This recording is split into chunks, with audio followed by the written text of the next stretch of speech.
Well, hello, everyone, and welcome to the third in a 7-part series by SCORE Fairfield County and our co-sponsor, Fairfield County Community Foundation.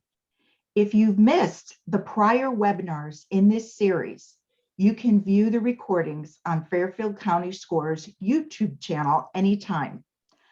I'm Marianne Croce, the webinar coordinator and a volunteer here at SCORE Fairfield County, and I'll be your host. For those of you familiar with our webinars, there is an important distinction with this series. We will have a mentor reach out to you after today, and we're hoping you will work with your mentor to develop a plan to help you grow. Whether you are an existing business or looking to possibly launch a business in the future, you will benefit from a review session with a SCORE mentor. So Ramon, if you can advance the slide.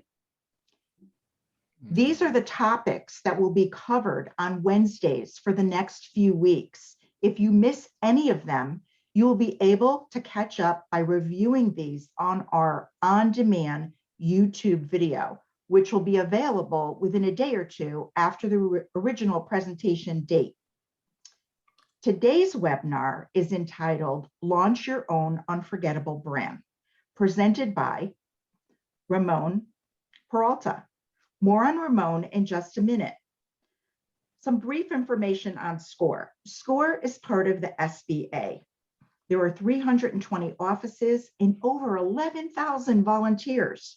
SCORE Fairfield County has over 130 volunteers with wide range of industry, process, and subject matter expertise.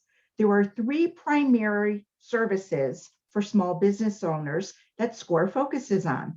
The first is free one-on-one counseling, telephone, email, video.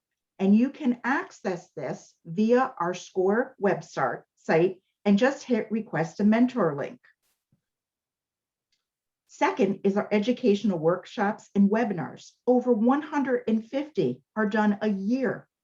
And the last service is extensive resources on our website, including a network of subject matter experts at your disposal. SCORE puts on many webinars each month, so look forward to more on our calendar, fairfieldcounty.score.org. So some useful information for today's event. If you have a question, please use the Q&A window at any time during the presentation. It's located in the lower part of your screen. Our webinar will end at 1 p.m. promptly to respect your time. This session will be recorded and a link to the recording will be available at fairfieldcounty.score.org within a couple of days. So now our speaker, Ramon Peralta, he's the founder of Peralta Design, a Shelton-based full-service digital creative agency specializing in branding and web development for entrepreneurs and startup companies, a step-by-step guide to creating your own income. Welcome, Ramon. It's all yours. Thank you. Thank you, Marianne. Thank you for that wonderful introduction. And I'm very, very excited to be presenting an updated brand new presentation for everyone today. And we're going to be talking about launching an unforgettable brand. So very, very excited to be here. As mentioned, I run a digital marketing agency located in Shelton, Connecticut. And I've been where many of you may be right now, meaning that almost 13 years ago, I was laid off and took my severance package and went on this venture of running my own company. I kind of always dabbled on the side with design, but I always maintain a full-time job for that steady paycheck. So I'm very passionate about volunteering with SCORE and helping particularly small business owners that really are trying to figure out where do they go from here. And we're going to talk about a lot of exciting things to help you grow your business. And we're going to jump right in because we've got a lot to cover. We're going to talk about primarily leveraging branding and content marketing to building momentum. And momentum is what's going to make your brand unforgettable. And I'm really going to kind of go through this with you and hopefully have enough time at the end to take a few questions. That's always my favorite part and also put them in the chat. But we've got a lot to cover, and if you don't absorb everything, it's okay, because we're going to cover everything from, branding and naming and brand theory and thoughts, all the way into digital marketing and digital advertising. So there's a lot to do here and a lot to cover. And I'm going to try to make it as easy to understand and as relatable as possible, because again, I've been where many of you are today. And the goal of this, right, is going to be to attract and convert your target customers. And I want you to remember that, because, a lot of our small business owners are throwing money away that they don't really have. And other than that, they may just not be spending any money at all, and also not know how to reach their target audience the best. And word of mouth is only going to get you so far. We're going to talk about how do you build momentum so that your business can grow. Preparing for takeoff. As you've probably noticed by now, we use a metaphor at Peralta Design of the rocket ship and launching your brand and launching an unforgettable brand. And if you think about a rocket ship, there are usually 3 parts of it. And these are the areas that we focus at primarily at Peralta Design. We start with the branding. That's what people see. That is like your brand identity. We're going to talk about that extensively. And yes, Robin, this will pertain to nonprofits. We have a lot of nonprofit clients. United Way of New York City is actually one of our clients, but we work with a lot of nonprofits. So we'll talk about branding, identity, messaging, the brand story, right? And then your website is a huge component. I see many, many small business owners operating with just an Instagram profile or just a Facebook page. I've even seen trucks, business vehicles with a Facebook address as their website, and it's not going to help you scale, right? It's not sustainable. It's part of your strategy, but it should not be your strategy. And then we'll talk about digital. Digital, I put them at the end because those are like the thrusters.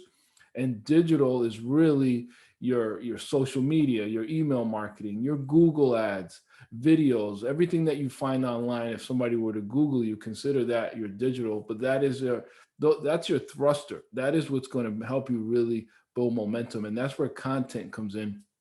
We're also going to spend a good amount of time on content. Now, when people think of brand, they think of this. They think of, and I like to use this metaphor of the brand iceberg, because a lot of people think when they hear the word branding and brand that it's just a logo, and there's so much more to it.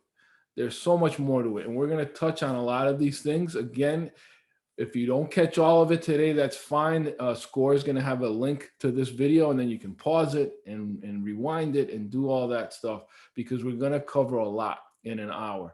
I'm going to try to go for about 40 minutes so that we have at least 10 minutes for some questions and answers. But before you even begin trying to attract customers, you really need to understand what's your differentiator. What's the customer experience going to be like? Who are you trying to reach?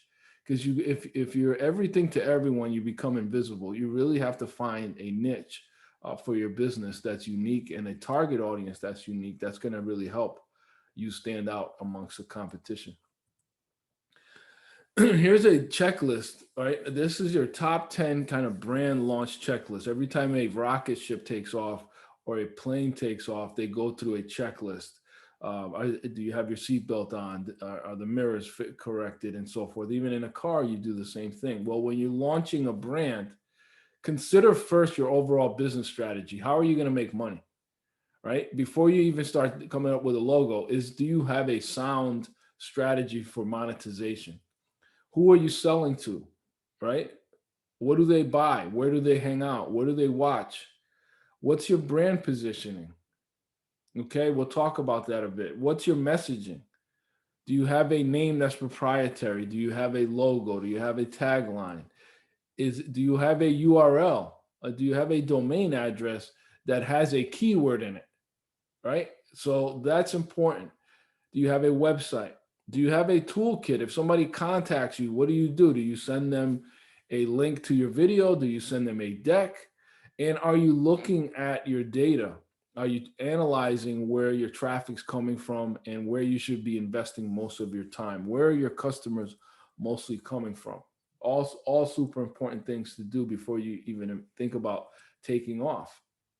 So how do you know what's different, what's a differentiator, right? So think about what is unique about your company or organization. And oftentimes it comes down to your own personal story. It actually might be something in your past. Like for me, for example, I was on the team behind Priceline.com. I was on that startup team.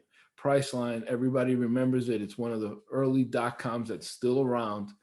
And I worked there in that incubator and in that startup space for many, many years. I spent 10 years with Jay Walker. So that's part of my story. That makes Peralta Design unique as a creative agency, because we didn't just go to design school and come out and want to design really pretty logos. We actually are in the business and have experience in starting companies, taking ideas and turning them into companies. That makes us unique. What makes your company different? What are your basic beliefs, values, social causes, right? We're going to see how 80% of millennials are looking to do business with companies that really stand behind social causes. That's so important. And when you talk about nonprofits, a lot of those nonprofits always have a core mission. They're helping kids. They're fighting cancer. They're helping domestic abused women. Whatever that cause is, there is something key to that nonprofit that people will stand behind, because people have choices and they're going to align with those companies and with those nonprofits whose values align with theirs, right? So make sure that those things are front and center. Now, I'm a golfer. I don't know how many golfers are on here. We got about 50 people listening in, which is a great crowd. But if you've ever taken a lesson, you're told to go out onto the course with only one or two golf thoughts in mind, swing thoughts. And it's very similar to brand thoughts. If you try to say everything about your company and all of your collateral, then it gets lost. Because if I go out there and I try to hit a ball and I'm thinking of all these things, I'm not going to make good contact. So try to have at least three main brand thoughts that your target customers will take away when they're viewing any of your marketing collateral. If they go to your website, if you hand them a brochure, if they give you a chance to say, what do you do? And you start talking, within 5 seconds, people should be able to gather these three things, right? What do you offer? How will it make their lives better?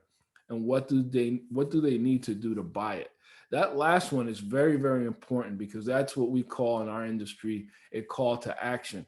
If you have any kind of marketing collateral, there should be a clear call to action. And we're going to look at some examples of good call to actions.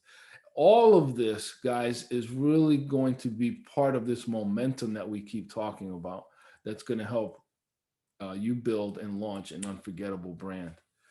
Let's talk a little bit about brand identity, because typically this is the first place people start. When they have a name, they have a business strategy. Now they're ready to kind of start marketing, and they're like, well, I can't start marketing until I have my logo. Well, logos are super important. And today, having an icon that goes with those that can see me, that's a water bottle that I use. There's a mug that I use. So we have an icon. And I'm really big on icons, because right now we're dealing with small screens. People are using their phones, for a computer. They're scrolling. They're looking at you on LinkedIn. They're seeing your Instagram profile, and you won't have room to put your entire logo in there. So you should have an icon that goes with your brand. This is an example of a company in Georgia that hired us for a rebrand and a new website, and they had a logo from the 80s. And you can tell it looks almost like a race car company, but they're actually a commercial painting company. And we developed that BT there for their Bobby Taylor painting. But think about it. What are your corporate colors? There's a psychology to colors. What's the company personality? Are your fonts going to be whimsical? Are they going to be very serious? Are you in the financial industry? Are you in the food industry? Are you in the security industry? What is your company best at? What is the voice? And how does that come through in your branding? And are there any design elements that can migrate from one, piece of collateral to another? Those are the things that are going to kind of create a strong brand because they tie in. I wanted to show you guys this example. This is a brand identity that we did about 10 years ago. And that's the one on the left. These guys are based in Arizona. They're dear clients of ours for many, many years, but they strayed. They went out and one of their partners wanted to update their brand. And that's the one that you see on the right side. The one that we did originally was the watermarked kind of hawks in the background. And these guys deal with high net worth individuals. They weren't happy with what this other company came up with, which looks a lot like the U.S. Postal Service. And then they did something funky where they pulled the serifs on the K on Blackhawk, and it wasn't really consistent. And you really couldn't use that hawk head icon by itself, which is the whole point of an icon, is that I can use it by itself and it would identify my company. So we are exploring how we can incorporate a hawk into the letter B, which would make sense because their company is called Blackhawk Capital Partners. But you can see how that's kind of evolved, where we started with a watermark, which looked really cool 10 years ago, but doesn't translate well now into social media. We don't have an icon for them per se. But now, eventually, with good branding practices, once you see that B, you'll know that it's Blackhawk Capital Partners. And you can kind of see that there's a C in there and there's the B, and it really worked out well. And I really, really love it. And you can see how the branding that they got probably overseas or one of these 599 designs or one of these quick design shops just kind of used a piece of clip art. And I know we all got to start somewhere, but you don't want to use clip art, guys, because it's not proprietary. You can't trademark it. This is another client of ours. They're in the business of forgiving PPP loans for small businesses, and they haven't launched yet.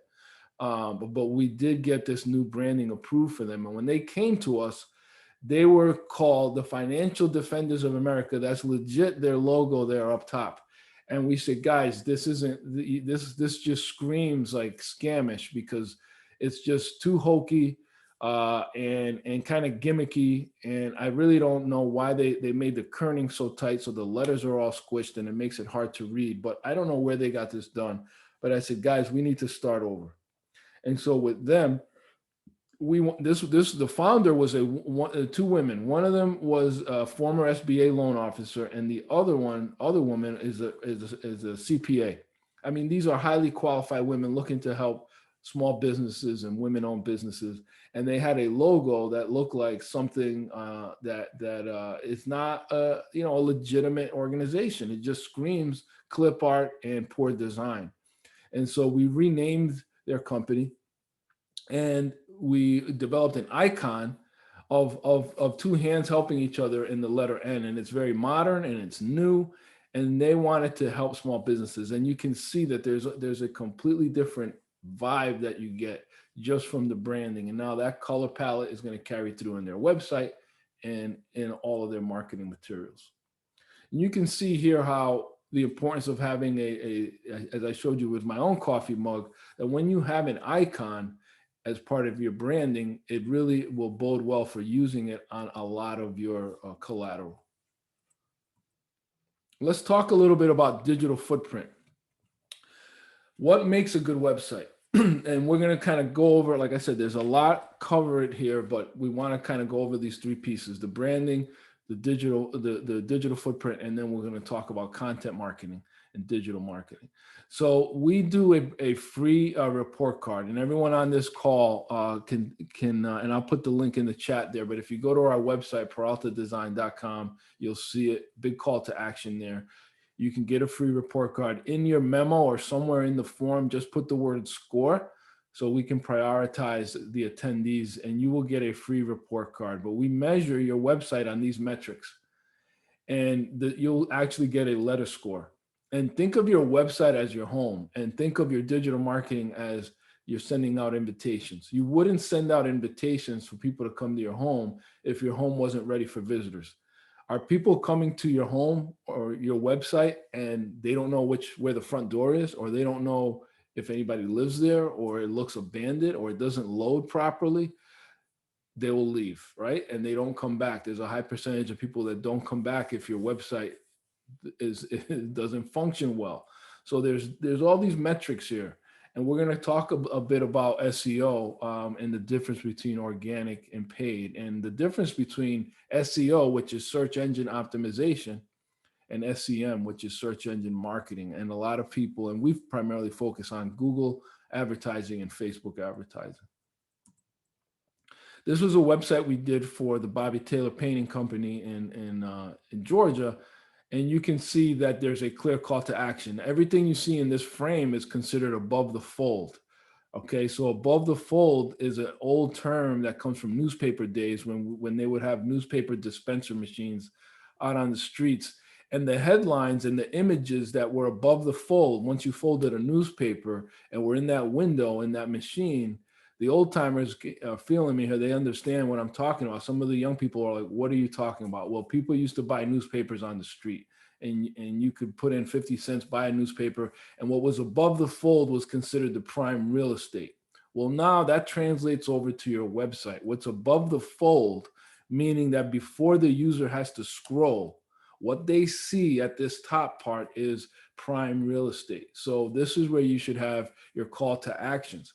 This particular company really wanted people to call them. They wanted to see their phone ring. So there's two prominent call us now buttons on here, but they also had a learn more option that they wanted to offer as well. So that's very, very important to consider that that your main call to action be above the fold on a website. So getting found, we're going to talk a little bit about this and how easy is it for your audience to find you online. So we'll go over some basic SEO. I personally think that if you have a domain name or a URL that has a keyword in it, that helps you dramatically. So for us, we have the word design in our name, Peralta Design. So if somebody's typing in Connecticut Design or Design Company, there's a high likelihood that we're going to come up organically. And what that means is that we're going to come up without us having to pay for advertising. Okay, if you're in a very, very competitive industry, you're going to have to pay to come up higher in the search rankings than if you have a very, very unique service offering. Let's say you have a grass painting company where you go around and you paint people's lawns green.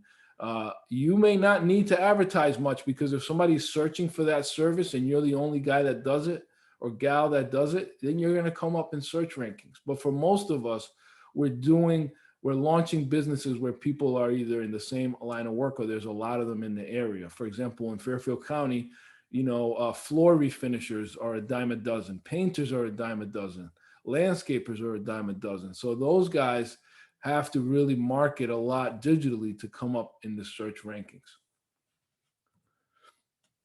Google Ads is the other kind of short-term, fast solution for getting more people to find you online. And you basically pay per click. And we have a client out in Colorado, a roofing company that comes up on like page 5 or 6 when somebody searches them. And they have a good brand name, and they're really good at what they do. But there's this misperception that happens with people, is that here's how consumers feel, that if they search for something and it comes up on the first page, consumers feel that those companies must be the best because they're the first. And you very well might be the best. But if you're coming down on page 3 or 4 or 5 and nobody finds you, they're assuming that because you're on page 3, 4, or 5, that you're not very good. In reality, somebody that shows up on page 1 of Google after you search for them, they just might be spending a lot of money to be there. That doesn't necessarily mean that they're good at what they do. So what I'm going to kind of coach you on here is that if you build momentum and you do it right with good content marketing, you don't need to spend a lot of money on Google advertising. I'd rather see you have a business that grows because you've built great momentum with a great content strategy than because you're artificially pumping money into it in order to increase advertising. And we'll talk a little bit more about what that means. But the neat thing with Google Ads is that you can get very, very specific. You can do multiple campaigns and test them against each other. You can target it by location. You can target it by income and demographic. And it's scalable. So you can add more money, you can stop it, you can pause it. You can look at the analytics and see what, who's clicking and where are they coming from. And you, depending on your industry, it could be $10 a click or $20 a click, $5 a click, and you only get charged when somebody clicks. So if you set a budget, you're fine there, and definitely, Google is one of their social causes is helping nonprofits. So I see that it came up in the chat that there are some grants available. Definitely take advantage of that, because that's something that makes Google, that's one of the ways that they give back. So content marketing. Let's talk a little bit about content marketing now that we've kind of covered branding and your digital footprint. People, especially small business owners, they really get concerned, like, how am I going to have time to do all this? But in reality, you can take one form of content and chop it up and get a lot of mileage out of it. And when I talk about content, it could be a video, it could be a podcast, it could be a blog that you write. It could also be you just taking pictures of what's going on at your office at any given day, or where you're at. When I first started out, if I was going to go meet a client, I'd take a picture of the building where I was at. I'd check in from there. I'd take a picture of a coffee table. I was my own little kind of content marketing agency when I was by myself. Now that I've grown, I have a team, I have a chance to do presentations like this. And the team, there are people on the team that are kind of in charge of creating content and using a lot of this stuff to put out there. But one of the things that I started doing during the pandemic was doing a weekly 2-minute video. And ClipScribe is the platform that I use to create the captions. And why are captions so important? Because 80% of people are watching video without any sound. Because they're multitasking, they're doing something else, or they're in a meeting, or they're in a place where they can't have the volume up, but they're still watching your content. So definitely, video is an excellent, easy way to create content. And what I do is I give away little nuggets of wisdom every week. I pick something that's happened in the office, or something that helped me scale, or something that helped me grow. And I focused on IGTV, which is Instagram's TV channel, LinkedIn, and Facebook. Now, I'm not on TikTok, although my company's on TikTok. I'm not personally on there. You can't be on every single platform, right? I don't frequent Pinterest, for example. I don't frequent Snapchat, for example. I'm looking for small business owners and entrepreneurs, and they're more than likely to be on those 3 platforms: LinkedIn, Facebook, and Instagram. And that's what I kind of focus on. And this is what I do. I'll record a video using Zoom. I'll upload the video to ClipScribe, and I'll generate captions. And then the platform allows me to add some graphics, and then I upload that to IGTV. I do it once a week. I got it down to a science. It takes me about an hour. And just to give you a little anecdote, because of these videos, last year during the pandemic, I got an opportunity to be on a panel for the Greater New Haven Chamber to talk about reopening safely. Someone from NPR had logged into that panel and contacted me following that panel and said, "Hey, would you like to do an interview for NPR Marketplace?" Of course, I said yes. Shortly after that interview aired, I got a call from the Today Show, and I appeared on the Today Show. So it was a direct step-by-step correlation from putting a video on Instagram to getting on a panel with a local chamber, to getting national coverage on the radio, to going on national TV. Guys, trust me when I tell you that content marketing works, but you've got to do it right, and you've got to have it branded, and you got to be consistent, and you've got to put in the work, right? It's not going to just happen by itself. Another thing that we do is a podcast. We release podcast episodes every week. And again, this is part of our content strategy, and it aligns with our mission to help small business owners. So in this podcast, we're interviewing small business owners, and we're letting them share their story, and we're creating content for them. And we don't charge for this, and it's great content for us. It's great content for the guests. And with each episode, we're expanding our network and generating more content. I encourage you all to listen to it. You can find it on all the major platforms. It's called Mission Control. We're putting out live videos as well with some of our staff. Okay, once a month we'll pick a topic and we'll do kind of like a live podcast kind of a thing, and we get people in the audience, and we're just trying things. So a lot of this is trial and error, and just stay on the radar. Let people know that your company's out there, and you begin to build this momentum where people cannot forget you because they're seeing you in one medium or another. How does this all work? Right? How does this all get me customers? Right? So this is an elaborate example of a what we call a sales funnel, and all of this content is driving traffic to our website.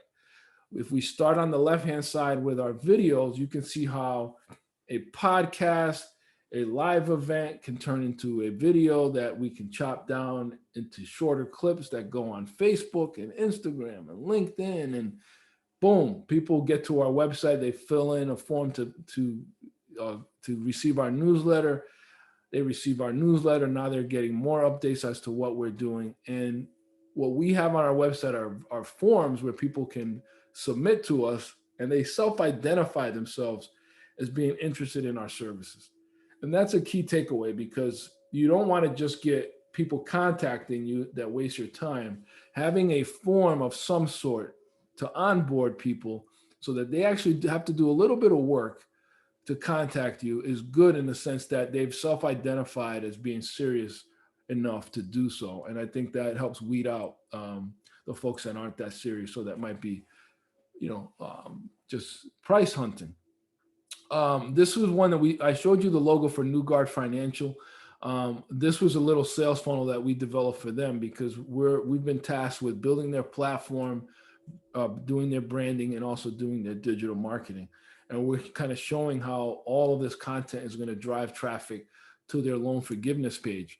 For the nonprofits that are listening, imagine this loan forgiveness page being a donate page or a volunteer page. How is your content going to funnel people to that page, and what call to action do you have there when they get there? Another key thing is to make your brands human. Don't forget to do this. And one of my favorite quotes is by Howard Schultz. If people believe they share values with a company, they will stay loyal to the brand. I do a lot of this kind of volunteer work. This is another board that I'm on. I'm a mentor in New Haven for knownpreneurs. I was part of the Reset Accelerator program. I put myself out there to mentor small businesses so that my company and myself have built this reputation for helping others. That's part of our mission. This is why I'm here. That's part of building an unforgettable brand. What's important to you? What's important to your business? Find something that aligns with your business and that is important to you, and do that thing and document it and put it out there. And that's going to help you build this momentum to help you launch an unforgettable brand. We're seeing a lot of this brand activism. Nike's doing it with Kaepernick. Their profit is, ballooned into the billions once they launched this campaign. You're seeing Ben & Jerry's. Ben & Jerry's posted this during the Super Bowl in Florida, of all places, in Tampa. And they're very, very outspoken. Okay, so they have no qualms about letting people know where they stand on things. And this is what today's consumer expects. If you make the mistake of being silent on things that matter, not only can be accused of being complicit, but you become invisible, because the people that want to support you want to know, what are the things that you stand behind? Well, do you care about what's going on in the world? And you're seeing more and more brands. Patagonia is another one. They literally sold these labels into their clothing, because they believe that we need to do something about climate change and global warming and all this other stuff, and they don't want any legislators that think it's fake. Okay, they're putting themselves out there, but their profits, their CEO has said every single time that they make a stand on something, their profits go up. And I think as small business owners, we can take note of that. Be a socially responsible company. That's how you can make your brand be unforgettable. And remember, more than 80% of millennial consumers expect, that's the key word, they expect the brands they support to take a stand on social issues. Now, we're coming into the home stretch. I want to leave some room for questions and answers. Let's talk a bit about this bonus section here, which is how you can monetize your content and grow your audience, because this is very important. So D&B Lobby, they're a client of ours out of New Haven. They're a government lobbying firm. They wanted to expand their list, their database. That's the holy grail for small businesses, is who are you marketing to? Do you have your own database? And in order to grow their database, they didn't want to just buy one, because there are companies out there that'll sell you a list and half of the people are dead and half of the people aren't the right demographic that you're trying to reach and so forth. But if you want to really cultivate like your own database, see if there's something in your business that you can give away. So for them, they created an ebook that was an introduction to lobbying, because a lot of people don't understand what they do. So they made this free PDF that you could download. And in doing so, we did a Google Ads campaign with this for them and a Facebook ads campaign for them. They spent a little bit of money, a very modest amount of money, but they ran a campaign where people could download this. And this helped them because every time somebody downloaded this ebook, they got all their contact information. And it wasn't just like useless contact information, but it was contact information from someone that's self-identified and is being interested in what they do. And that's super, super important. So if you have a line of beauty products, you can have an ebook on here are the top 5 ways to look younger, or if you're a nutritionist, here are some download summer recipes that are gluten-free, right? And people expect a quid pro quo. They expect that if they are going to get something free online, that they need to trade something, and their data is the currency. They're willing to give you their information in order to get something that you're offering of value. And now you have built a database that you can target and market to that's already told you, hey, I like what you're doing. And that's already a much better person to contact than just a random list that you might buy.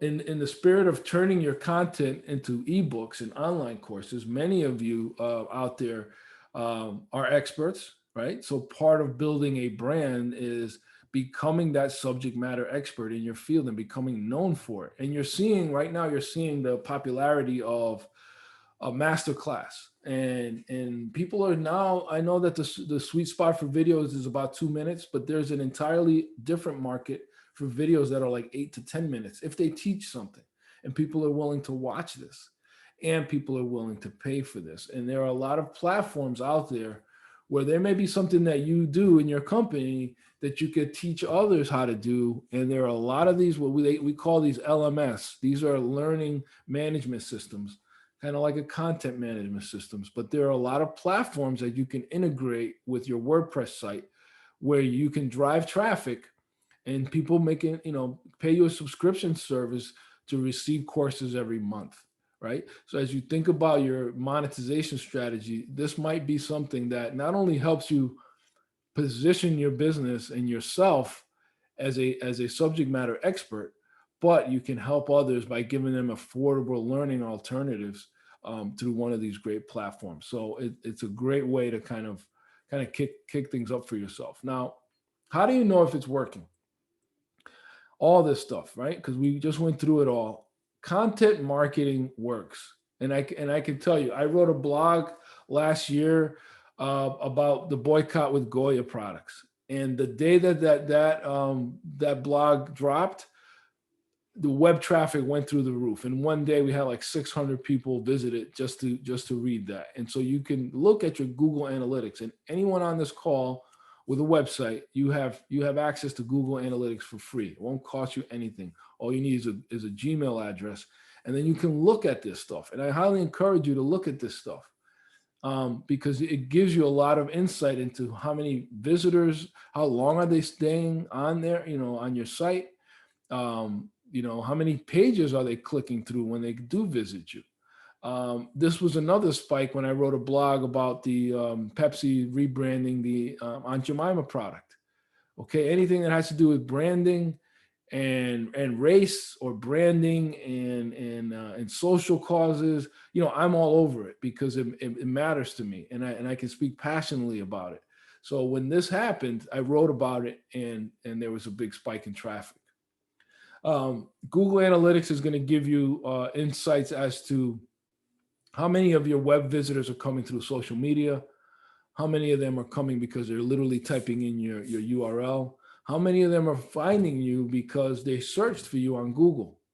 You can see all of that utilizing Google Analytics. So I really, really recommend that you or someone on your staff do that. I wrote a blog about Mr. Potato Head in March, but March was also the date that I celebrated 32 years in my fraternity, which is a historically Black fraternity, Alpha Phi Alpha, and I posted about it on LinkedIn. And on the day that I posted that on LinkedIn, which was Tuesday, March 23rd, we saw an incredible spike in traffic, more so than when I wrote the blog on Mr. Potato Head. So these kind of things I look at to see, well, what are my users, what are my visitors, what are my followers, what are they into, and what kind of content should I be putting more content of, and you can see that. I can also tell that the majority of the visitors on that day were new visitors. Close to 80%, more than 80% of the visitors were new, and like a small percentage were returning. So all this stuff's fascinating. If you don't have time for this, you can hire an agency to help run this for you. But I think it's super important to know what you're doing. And in the spirit of our metaphor with flight, you want to adjust the sails as you go. You want to adjust and make sure you're charting the course towards success, and that you're charting the course towards your customers by making adjustments based on what the data is telling you. You can see this is a chart from Facebook where you can see what engagement has been and what posts have gotten how much reach and so forth. Stuff is fascinating. It could tell you a lot about the type of content that you're putting out there. More analytics. In closing, I want to say that it's very, very important to me to tell you that a big part of all of this is being authentic, because in our business, unfortunately, people will copy you. There are people that see what you're doing. They see you're having some level of success, and they'll try to copy you. So that's why it's very important that you don't become too sterilized, and that you let yourself and your story and your personality and your passion come through, because that's going to help make your company unique, because nobody can copy you. There's only one of you. But people can copy everything else that you may have. They may copy your tagline. It's very important. It's trademark it, like ours. We Launch Brand is trademarked, but we have people that are out there that try to copy us, and it's flattering to an extent. But it's very important that we're true to ourselves. So I encourage you to be that way. And here's a formula for momentum. It's not, I know we're using science here a bit. But if you can take this digital content strategy that I talked about, along with the good branding, and then provide excellent customer service, really look at your industry and say, what are the pain points? What do people hate about what I do, in my industry? How can I do it better? Provide a superior work product, and you're going to get a formula for that momentum, because it's going to be a combination of people finding you, but also people referring you, and people coming back to you. And that's going to give you this momentum that's going to help your business really take off. It's this idea, this definition, literally pulled this off of Google, that once you push it, it keeps going under its own momentum. You don't want to have a business that the only time it moves is when you put money into advertising. Yes, it should be part of your strategy, but it's not your only strategy. If you're putting out good content and you're doing good work and you have good branding, again, it's going to keep growing under its own momentum. And that's what I'd like to see all of you do out there. There's a book here that I'm quoting, The Momentum Effect. It's firms with momentum achieve superior growth while spending a relatively smaller percentage of their revenue on marketing than those pursuing the traditional push hard methods. And the differences were quite startling. It was like, somebody that was spending money on advertising could grow like 5%, but somebody that had momentum because they were doing great work, they had great content out there, they were getting a lot of referrals and repeat business. Those brands that had momentum were achieving 30%, 50%, 60% growth versus the 5 and 10% growth that you might see if somebody is only doing it through paid advertising. So there are some books here that I wanted to share that I recommend. The Momentum Effect is a good one. Good to Great is another classic. Building a story brand for those early stage, it's really helpful. It's another agency, but they've really focused on storytelling. And there are some exercises in the book that will help you kind of clarify your message, right? That'll help you differentiate yourself. And I am still working on this book. It's tough because I'm running a business, but it will get done. And I hope that I can share it with you guys in the near future. So I've left about 15 minutes. I'm going to drink a little bit of water and I'll turn it back over to Marianne. And I want to say thank you for everyone that turned out today. We got over almost 60 people on, which is fantastic. And I'd love to hear from you if you have any questions that I might be able to answer. Thank you. Well, thank you, Ramon. A lot of value in that presentation. And now we're going to use the remaining time for Q&A. So we'll take as many as we possibly can up to 1 p.m. So submit the questions below. And as a reminder, a recording of this webinar is available within a couple of days on the fairfieldcountyscore.org website. So, you can please register for webinars in this series. And also mentors will be reaching out to you about your business. So please share with them wherever you are in the process, because SCORE can help you succeed. So we do have some questions that came in. One of the ones you mentioned, Ramon, that you were going to share a link for that website report or analysis. So if you could share that, because people were asking about that. Mm-hmm. And then one of the ones was about about Zoom. It was if we could put captions or if they offer transcriptions for videos. And is that for SCORE possibly?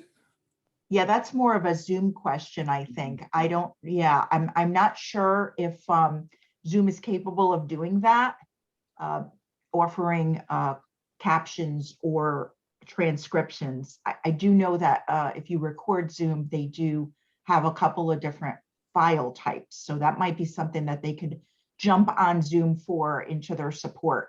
We have another question here. For businesses that are just starting out, what are the top 2 or 3 forms of content to focus on for the greatest impact? That's a great question. If you're just starting out, I think really just having an explainer video can help a lot of people. And if you don't have a big budget, you could record yourself talking about what makes your business different or what it is that you do. I think video is still a very, very engaging piece of content that can get a lot of mileage. So you may have a very complicated process, or you may have, if it helps, if that person can just type in maybe what industry they're in. But if you're a new business, you can have someone record you, or you can record yourself talking about what it is that you do.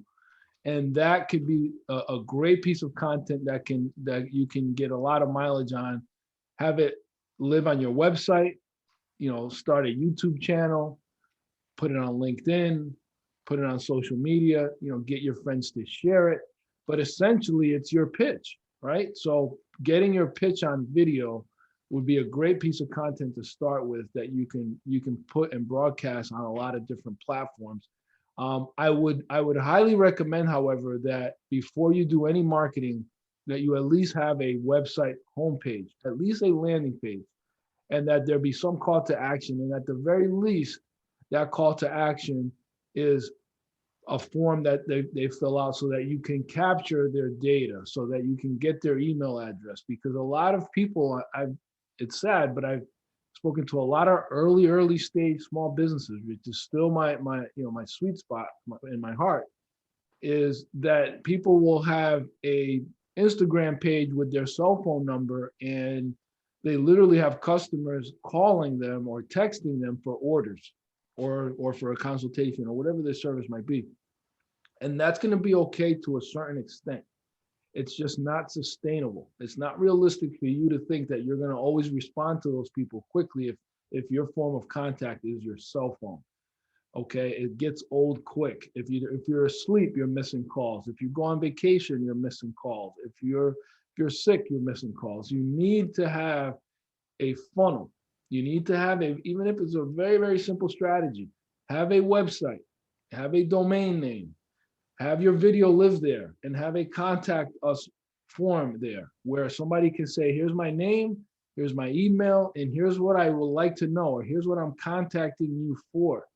And then you can have a nice automated message that says, we will contact, thank you. Someone will contact you within 24 to 48 hours. Give yourself a little room. Prepare to blow up, like really behave like you're gonna grow tremendously. Stop thinking small. Dealing with a Instagram that goes to my phone or a Facebook page that goes to my phone, that's small-minded thinking. You've got to start thinking scale from the beginning. And so I think a landing page with a explainer video or some type of promotional video is a great, great way to start. And thank you for that awesome question. Okay, we have quite a few coming in here. So, hello, should we announce our Facebook page when a new post is created on your website? I believe they're referring maybe to a blog post. Yes, absolutely. It's a great, think of Facebook as like a fishing line, right? You're dropping a hook there, and you can take that same, it's a phenomenal question, because the whole point of this is that you want to drive traffic to your website, and nobody hangs out on the web. Nobody is just floating around the website like saying, hey, let me find some websites. They're on social media platforms. People spend hours a day on social media platforms. So that's where you need to drop your lines in, your little hooks. And writing a blog and putting it on your website is perfect, because now you have a destination. Now you take that link and you put it on LinkedIn, and you put it on Facebook, and you put it on Twitter, or whatever your platforms of choice are. And you say, hey, everybody, and here what happens is, guess what? There's an OG tag that happens. There's an open graphic tag that happens. When you post that link on those social media platforms, the viewer is going to get a preview of that blog post. They're going to see a photo. So it's very important when you do a blog, always have a photo to go with it. And when they see that photo and then they see the beginnings of the article, and try to have a compelling, caption writing is not easy, right? But you got to get kind of good at it if you're doing it yourself. You got to write a little compelling caption or teaser or something, or the number one mistake people make when they do X is X. And then you want them to click. You need a little clickbait there. They want to see what this is all about. They click it. And what happens when they click it is it takes them to your website. Now, not only are they reading the blog, but now they can maybe go to your team page and read your bio. Maybe they fill in a form. Maybe they download your capabilities statement. Maybe they notice you have a dog. Like, they're at your website now. They're gonna poke around, and that's what you want.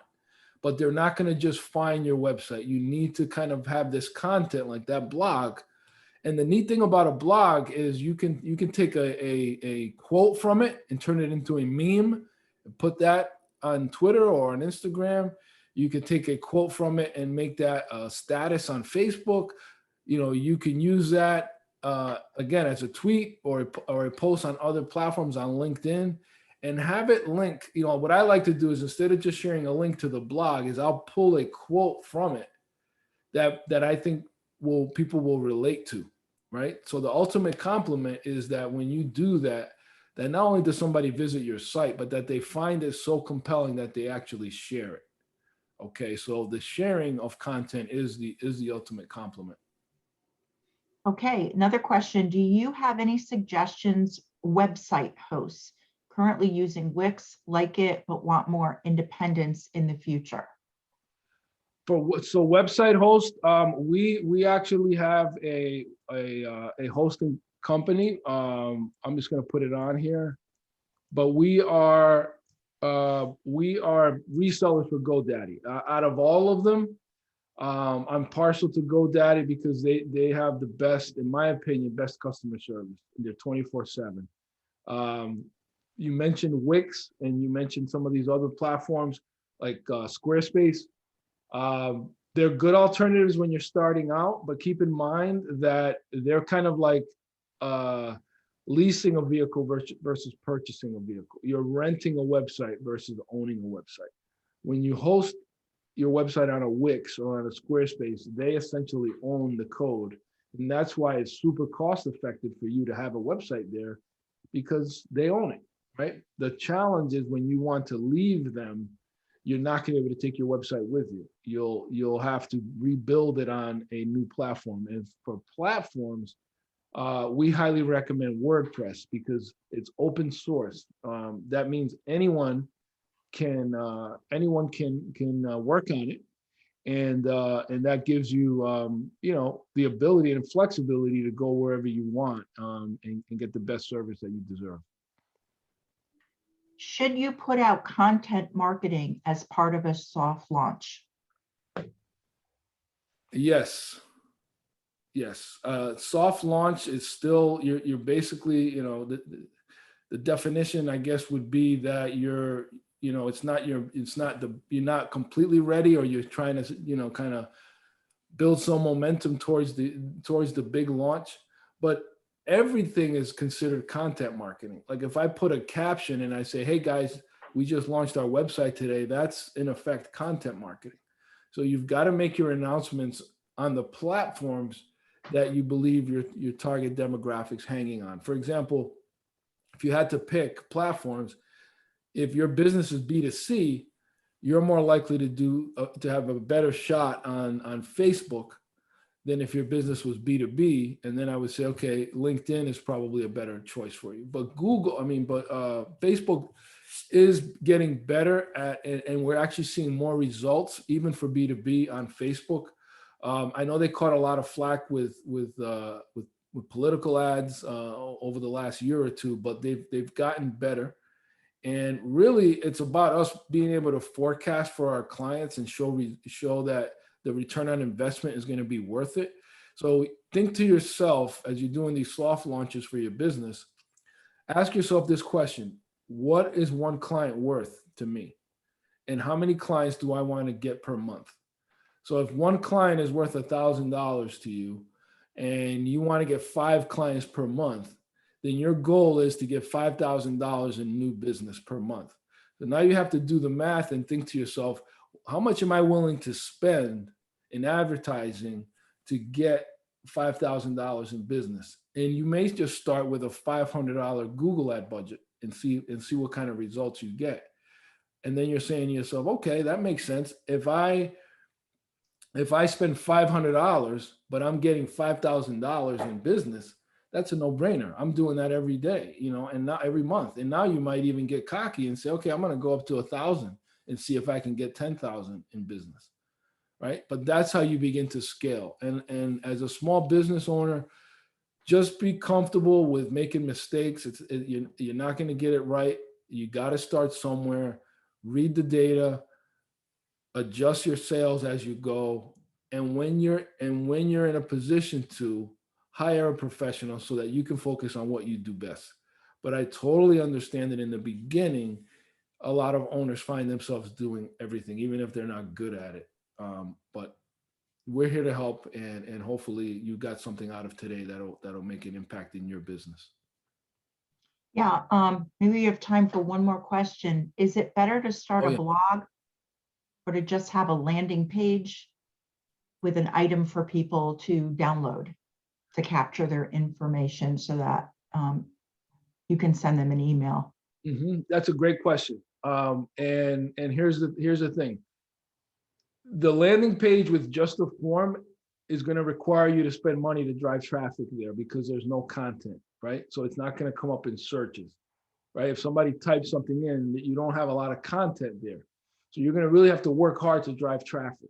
But if you have a blog post, the reason why that's better is for organic searching. You have more keywords in there. There's more content. There's literally more words. There's literally more letters in that website because you've written articles.